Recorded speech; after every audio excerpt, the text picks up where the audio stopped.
Olá, turma do 7º ano. Hoje teremos aula de ciências. Sou a professora Thaís e o conteúdo de hoje é Reino das Plantas. As plantas são plunicelulares e eucariontes. Plunicelulares são seres de muitas células e eucariontes é que tem uma membrana revestindo o núcleo. Seres autotróficos são aqueles que produzem o seu próprio alimento pelo processo de fotossíntese. Utilizando a luz, ou seja, a energia luminosa, as plantas produzem a glicose, açúcar, matéria orgânica formada a partir da água e do gás carbônico, que obtém do alimento e liberado o gás oxigênio. Agora vamos falar das características das plantas. Planta ser vascular ou avascular, isto é, a presença ou não de vasos condutores de água e sais minerais. Seiva bruta e matéria orgânica, seiva elaborada. A seiva bruta e elaborada está relacionada ao transporte de alimentos da planta. Nome dos grupos das plantas.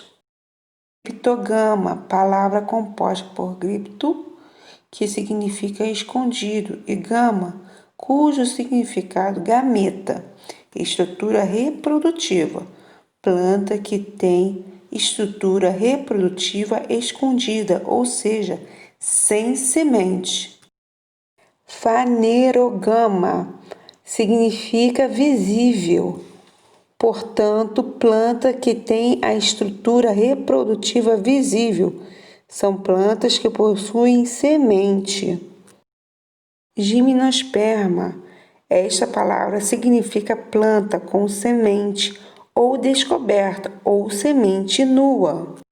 Angiosperma, a palavra significa planta com semente guardada no interior do fruto.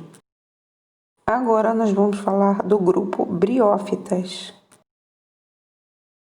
As briófitas são plantas pequenas que vivem em locais úmidos e sombreados. O corpo do musgo é formado por 3 estruturas básicas: rizoides, cauloide e filoides. Rizoides, filamentos que fixam a planta no ambiente em que ela vive e absorve a água e os sais minerais disponíveis nesse ambiente. Cauloide, pequena haste de onde partem os filoides. Filoides, estrutura clorofiladas e capazes de fazer fotossíntese. Vamos falar mais um pouquinho da estrutura das briófitas. Essas estruturas são chamadas de rizoides, cauloides e filoides porque não têm a mesma organização de raízes, caules e folhas dos demais grupos de plantas. Faltam-lhe, por exemplo, vasos condutores especializados no transporte de nutrientes. Devido à ausência de vasos condutores, a água absorvida do ambiente é transportada nessas plantas de célula a célula ao longo do corpo. Esse tipo de transporte é lento e limita o desenvolvimento de plantas de grande porte. Esse transporte de água e nutrientes de célula a célula só funciona bem em plantas de porte pequeno. Os musgos e hepáticas são os principais representantes das briófitas. Agora vamos falar da reprodução das briófitas. Os musgos que vemos num solo úmido, por exemplo, são plantas sexuadas que representam a fase chamada gametófito, isto é, a fase produtora de gametas. Esse desenho está mostrando o briófita e mostrando a sua estrutura. Nas briófitas, os gametófitos, em geral, têm sexos separados. Os gametófitos masculinos produzem gametas móveis com flagelos anterozoides. Os gametófitos femininos produzem gametas imóveis, chamados oosfera. Uma vez produzidos na planta masculina, os anterozoides podem ser levados até uma planta feminina com pingos de água da chuva que caem e respingam. Então vocês podem observar que a forma de reprodução das briófitas é através da chuva. Na planta feminina, os anterozoides nadam em direção à oosfera. Da união entre um anterozoide e uma oosfera surge o zigoto, que se desenvolve e forma um embrião sobre a planta feminina.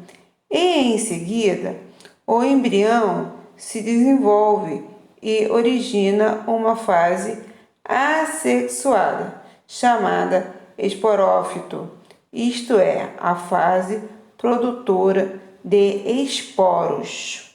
Esta imagem é o ciclo de vida das briófitas. Agora nós vamos falar do grupo Pteridófitas. A palavra vem do grego, que significa feto. Exemplos desse grupo: samambaias, avancas, xaxins e cavalinhas são alguns exemplos. As pteridófitas foram os primeiros vegetais a apresentar um sistema de vasos condutores de nutrientes. Isso possibilitou um transporte mais rápido de água pelo corpo vegetal e favoreceu o surgimento de plantas de porte elevado. Essa imagem é a estrutura de uma planta do grupo Pteridófitas. Em geral, cada folha dessas plantas divide-se em muitas partes menores, chamadas de folíolos. Reprodução das pteridófitas. Se reproduzem num ciclo que apresenta uma fase sexuada e a outra assexuada.